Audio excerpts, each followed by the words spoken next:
Tahukah kamu, Sobat Ikan, berdasarkan keputusan Menteri Kelautan dan Perikanan Nomor 2 Tahun 2021, bahwa salah satu maskot ikan hias nasional adalah ikan arowana super red. Ikan arowana super red ini memiliki bentuk panjang yang memanjang pipih ke samping, dengan ukuran bisa mencapai hingga 70 bahkan 80 cm. Ikan arowana super red dilengkapi dengan sisik yang amat besar dan keras, tersusun rapih bak genting. Mempunyai dua sungut pendek dan lunak di bagian bibir bawah. Bentuk punggungnya datar dan cenderung lurus, dari mulut hingga sirip punggung. Sirip dorsal dan sirip anal jauh ke belakang mendekati sirip ekor, serta siripnya yang sangat khas berwarna merah. Pada kesempatan kali ini kita akan membahas jenis pakan yang dapat diberikan kepada super red arowana kesayangan Anda, serta kegunaan dari makanan tersebut. Pola diet tersebut sudah pasti berbeda antara satu daerah dengan daerah lainnya. Sebagai contoh, di Singapura, pakan arowana berupa jangkrik hidup sangat susah untuk didapatkan, sehingga lebih sering dibeli udang yang sudah dibekukan. Sementara di Indonesia, pakanan jangkrik lebih sering diberikan kepada arowana karena jangkrik mudah diperoleh. Nah, banyak sekali pakan yang dapat diberikan untuk ikan arowana, baik pakan hidup atau pakan yang sudah dibekukan. Hari ini kita akan membahas 6 jenis pakan arowana serta kegunaannya bagi ikan kesayangan Anda. 1. Jangkrik. Jangkrik dapat diberikan sebagai menu diet utama arowana. Di Indonesia, jangkrik termasuk jenis hewan yang paling mudah diperoleh dan juga diternakan. Jangkrik sangat baik untuk memacu perkembangan warna arowana, khususnya arowana super red. Hal ini karena jangkrik mengandung beta karoten. Untuk pakan arowana sebaiknya digunakan jangkrik yang masih muda. Sebelum diberikan pada arowana, kaki jangkrik yang berukuran panjang dihilangkan terlebih dahulu karena pada bagian kaki tersebut ada bagian tajam, sehingga dikhawatirkan akan melukai ikan kesayangan Anda. Bila Anda memiliki cadangan jangkrik yang cukup banyak, simpanlah jangkrik di tempat tersendiri atau kandang khusus. Metode lain menyimpan jangkrik adalah dengan cara membekukannya. Cara membekukan jangkrik sangatlah mudah, yakni dengan meletakkan jangkrik ke dalam wadah bertutup rapat, kemudian langsung dimasukkan ke dalam freezer. Kedua, kodok. Pembelian kodok sebagai pakan arowana sangat membantu dalam memacu pertumbuhan arowana. Hal ini dikarenakan karena kodok mengandung banyak lemak dan protein, sehingga menjadi sumber makanan yang baik untuk perkembangan ikan arowana. Untuk kodok yang digunakan adalah kodok yang masih berukuran kecil, sehingga arowana mudah untuk melahapnya.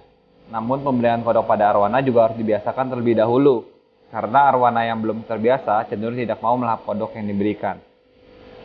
Oleh karena kodok tidak dapat disimpan terlalu lama dan mudah mati, sebaiknya membeli kodok hanya dalam jumlah kecil aja. Dalam jumlah secukupnya saja. 3. Ulat Jerman atau ulat Hongkong. Pakan ini dapat diberikan sebagai pakan arowana, terutama untuk mempercepat pertumbuhan pada arowana kesayangan teman-teman. Seperti halnya dengan kodok, ulat Jerman juga mengandung banyak lemak.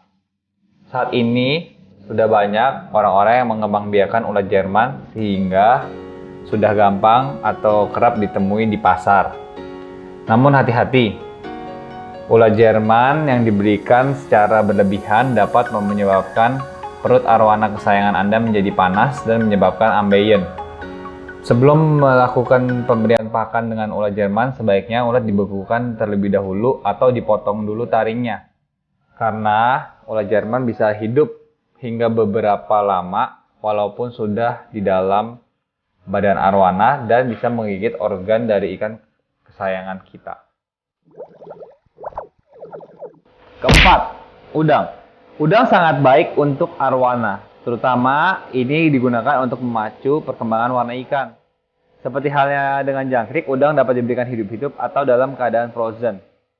Pemberian pakan udang pada arowana sebaiknya dengan membuang kepala udang terlebih dahulu, karena ada bagian yang tajam dan dikhawatirkan dapat menusuk organ bagian dalam arowana. Dan salah satu hal yang sangat wajar adalah ketika udang direbus warnanya akan berwarna merah, bukan? Sehingga itu kulit udang itu menambah nutrisi untuk mencerahkan warna arowana kesayangan Anda.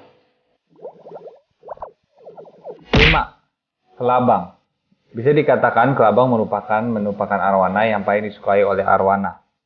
Selain karena dagingnya yang cukup tebal, kelabang juga baik untuk pertumbuhan warna pada arwana kesayangan Anda. Hal ini dikarenakan karena kelabang mengandung zat beta-karotin. Tapi, jangan terlalu sering memberikan pakan kelabang pada arwana kesayangan Anda. Sebaiknya hanya dijadikan selingan saja, karena kecenderungan harga yang cukup mahal. Dan, jika terlalu sering dibiasakan, ada kecenderungan yang membuat arwana Anda tidak mau makan jenis lainnya. Sebelum memberikan pakan kelabang kepada arwana kesayangan Anda, pastikan potong dulu kaki-kaki dan sungut yang tajam. Hal ini dikarenakan jika hal ini belum dipotong, bisa menyebabkan luka pada arwana kesayangan Anda. 6. Cacing beku. Cacing darah atau frozen bloodworms sudah banyak tersedia di sentra penjualan ikan hias.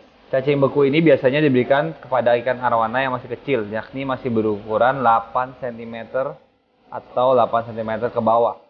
Pemberian pakan pada anakan arwana tersebut dapat dilakukan lebih sering, misalnya setiap 3 atau 4 jam dengan porsi yang disesuaikan dengan kebutuhan. Hal ini karena anakan arwana sangat membutuhkan banyak asupan pakan, yakni untuk memacu pertumbuhannya. Ketika anakan sudah mulai berukuran 12 cm, barulah dapat diberikan pakan dengan variasi lainnya. Salah satunya adalah udang beku yang dipotong-potong. Nah, kalau di rumah saya, itu pakanan utamanya udang. Jadi tadi kan kita udah bahas 6 jenis makanan. Nah, kalau di tempat saya itu makanannya utamanya udang beku. Kenapa? Alasannya karena saya nggak suka repot-repot nyiapin makanan yang harus hidup, nyiapin segala jenis. Nah, semuanya saya bekukan. Nah, kalau misalnya ada ikan yang nggak mau makan udang, ya saya tetap ada stok jangkrik di rumah saya. Pelihara di tempat kayak gini. Nah, jangkrik ini tujuannya untuk mancing dia makan gitu. Jadi kalau dia nggak makan udang, biasanya saya puasain, saya kasih jangkrik 1 atau 2 biji, abis itu saya kasih makan udang. Jadi saya menipu ikan arwana itu seolah-olah udangnya itu jangkrik. Kan kasih, yang ketiga saya cepet-cepet kasihnya, saya tipu gitu loh. Tapi secara dengan gunanya itu, teman-teman kan udah lihat di video sebelumnya. Saya cuma mau kasih tahu bedanya ulet Hongkong sama kodok. Kalau ulet Hongkong, kodok sama udang. Kalau ulet Hongkong itu dia arwananya akan cepet gendut banget, tapi dia gendut tidak berpunuk. Jadi gendutnya tuh kayak orang obesitas yang nggak keker gitu loh. Nah, kalau kita pakai kodok, itu akan gendut dan lebih kekar. Downside-nya dia bakal nyernanya lama karena ada tulang-tulangnya. Jadi nanti kepala arwananya itu bisa menyerupai kayak sendok, tapi nggak nyendok, sebenarnya punuknya yang naik gitu. Nah, kalau yang udang itu ibaratnya kalau di arwana tuh kayak dada ayam. Jadi arwananya tuh keker tapi nggak berpunuk, kayak lin lah gitu. Tapi badannya seger gitu. Itu sih 3 beda yang udah saya coba di rumah saya. Nah, kalau misalnya anakan kecil-kecil itu saya kasih makan cabek, biasanya untuk menjaga gede ekornya dulu. Nanti kalau udah gedean dikit, udah 16 sentian, saya bakal ubah itu pakai udang beku. Nah, pokoknya semuanya di sini udang main pakannya. Tapi kalau misalnya di Pontianak, di Suhait, saya kemarin jalan-jalan ngeliat pakan utama mereka itu ikan, bisa ikan gabus sama ikan mas. Katanya sih dengar-dengar itu bagus banget buat pertumbuhan, dan mereka kan juga saling ngejer. Jadi insting predatornya di sungai juga muncul gitu. Kira-kira konten hari ini itu doang. Semoga bermanfaat, semoga kalian belajar hal yang baru. Ini simple, tapi sebenarnya kalian harus juga tahu kegunaan masing-masing makanan itu apa.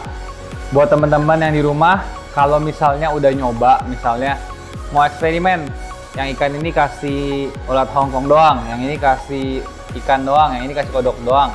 Kalau udah berhasil, terus ada perbedaannya, sesuai nggak sama video ini? Kalau sesuai, komen di bawah. Kalau nggak sesuai, juga komen di bawah, supaya kita semua bisa belajar. Jangan lupa like, comment, and subscribe, karena subscribe itu gratis. Sampai jumpa di episode berikutnya.